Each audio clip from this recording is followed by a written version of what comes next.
Hello YouTube friends, welcome back to my channel, The Budgeting Biologist. My name is Brittany. If you're new here, thank you so much for stopping on this little old video. If you're oldie but a goodie, thank you as always for coming back.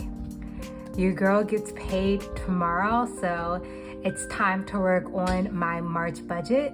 If you're interested in that type of content, please consider giving this video a like, commenting, and of course subscribing to the channel. Your girl would appreciate it.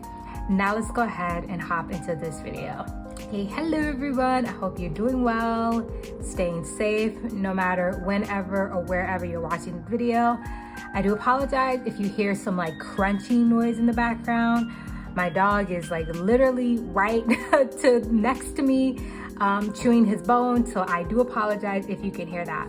But anyways, yeah, so if you're new to the channel, my name is Brittany. I am a zero-based budgeter, which means every single dollar I get paid has a place in my budget.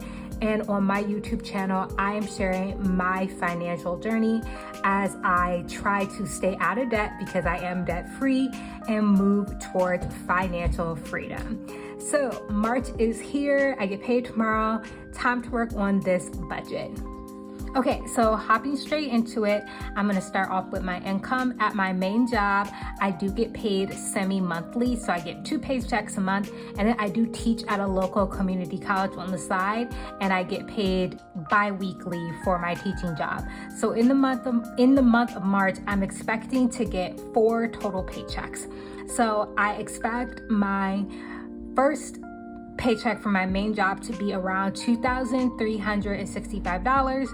My first teaching paycheck to be around $160, my second teaching paycheck to be around $160, and my second paycheck for my main job being around $2,365.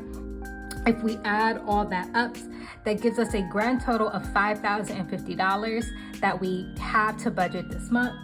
So my income has decreased a little bit, and that is because I changed the amount of money that I am putting in my 401k at my main job. I increased the contributions, and I plan on increasing it, throughout the year. My original goal was to max out a 401k. I already maxed out a Roth IRA, but I wanted to max out a 401k as well.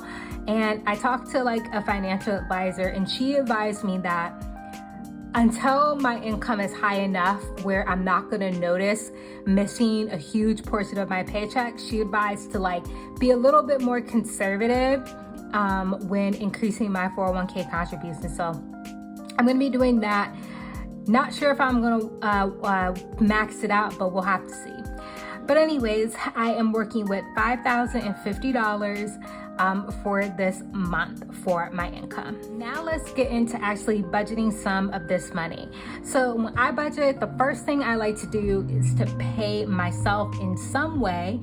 So I like to put money towards various savings goals and investing. So for the month of March, I do plan on putting $1,000 towards just my personal savings. This is my 3 to 6 month expenses and my emergency fund and just my general savings. I have this in a high yield Capital One savings account. I think it's paying like 4.35% annual interest per year, which is quite high, and I have been really liking it, so I'm going to continue to do that. I am going to put $583 into my Roth IRA, and I worked out that number. The max that you could put in a Roth IRA this year is $7,000. So if I divide that by 12, it's around $583 per month. One of my financial goals at the beginning of the year was to be much more aggressive about investing. So this month I will be budgeting to put $500 towards investing. Most likely I'm gonna buy ETFs. I've talked about ETFs on my channels before, so I highly recommend you look into them. Or I may purchase like a small I bond. I haven't decided yet. I'm probably gonna go with ETFs. I'm gonna put the ones up on the screen that I really like and that I've purchased in the past, had a pretty good return on. Please know I am not a professional investor. These are just the funds that have worked really well for me and that I'm probably going to buy in March. And then the last thing I'm gonna put money towards is my car insurance. I pay for my next 6-month premium, or I save for my next 6-month premium over, the preceding 6 month. It's about $100 per paycheck. I'm probably gonna amend this to be a little bit lower because my car insurance did go down. So I was really happy about that. Before the month of March, I'm gonna keep it at 100. So if I add all this up, this gives us $2,183 that we are putting towards saving and investing for the month of March, which, let me grab my calculator. So if we do 2,183 divided by 5,050, means we're putting 43% of our income towards savings and investing, which I'm really happy with. I like to put away about 50% of my income into in savings and investing. It has gone a little bit lower just because, of course, I'm putting more money into my 401k, which I guess technically is investing and saving. So really happy about that number. So moving on to the fixed expenses. These are the expenses, of course, that generally do not change from month to month. And a lot of these I do share with my partner that I live with. And I'm actually gonna highlight the ones just really quickly that I share, which will be mortgage, water, electric, and then the internet. Okay, so for my portion of the mortgage, I will be budgeting $1,529 for my portion of the mortgage. We do live in a very high cost of living area. I live right outside of Washington, D.C., and we're putting more money towards the principal balance. So that's why our mortgage payment is quite high. But right now, we don't have kids. We really only have ourselves to take care of. So our rationale is we rather put a little bit more money towards the mortgage now to save on interest and build equity in the home. And we can come back and revisit this if, when and if we have kids, to see if we can play around with how much extra we're putting towards the principal balance. Okay, so next is water. Water, we budget to put $50 away each for water a month. Our water bill is not that high, so I've said it on my channel before, we are putting way too much aside for water, but that money just goes into a joint account and it just sits there. So it's nice to have that extra money just building up, but I'm still gonna budget for the full 50. Netflix, I do pay for our Netflix subscription, that's $17. My partner pays for Amazon Prime, I pay for Netflix. And honestly, we may have to revisit Netflix because 1, we don't use it that much. Like, we use it occasionally. And 2, I also heard that they are planning on raising prices again. Let me know down in the comments if that is correct, but I don't know. Netflix may have to go sooner rather than later, so we'll just have to see. Our electric bill, for my portion, I put $100 a month towards our electric bill. And then the internet, for my portion of the internet bill, I put $60 a month towards that. My cell phone bill, I have a prepaid plan with Verizon that I got grandfathered into. It's like a very old prepaid plan that they don't even offer anymore. And I got grandfathered into it and I refuse to change, even though Verizon is practically bullying me off of the plan. I refuse to change because it was such a good deal, but I only paid $38 for my cell phone bill a month. And then Apple, which for me is my iCloud storage, I'm somehow still getting Apple Music under the student price. I haven't been a student for 4 years, but they're still charging me it. I'm not complaining. So both of those things combined adds up to $8. So when I add everything up, a grand total that we are putting towards our fixed expenses is $1,802. And if we do 1,802 divided by 5,050 means about 36% of my income is going towards fixed expenses. If you know, or just new to budgeting, a very popular way to budget is the 50-30-20. 50% towards, absolute needs, 30% towards wants, and then 20% towards savings.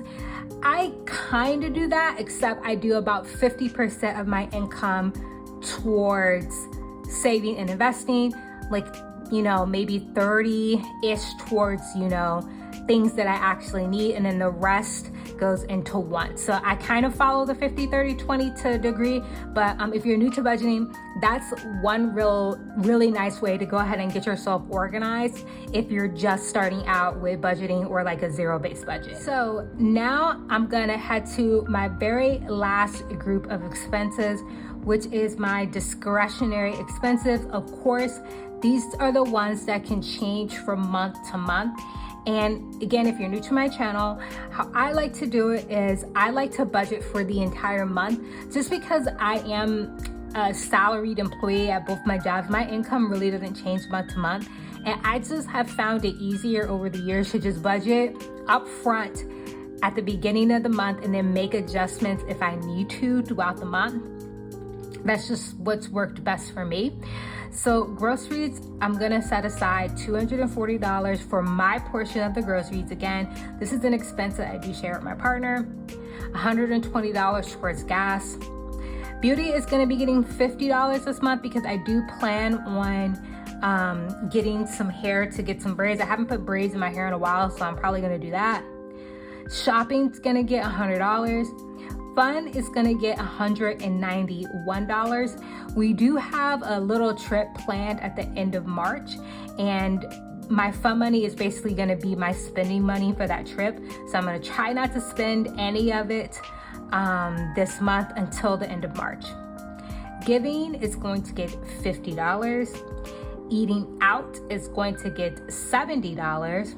Car is gonna get $50. I think I finally will need a oil change this month, and my Jiffy Lube coupon is about to expire, so I'm probably gonna use it and get my oil changed.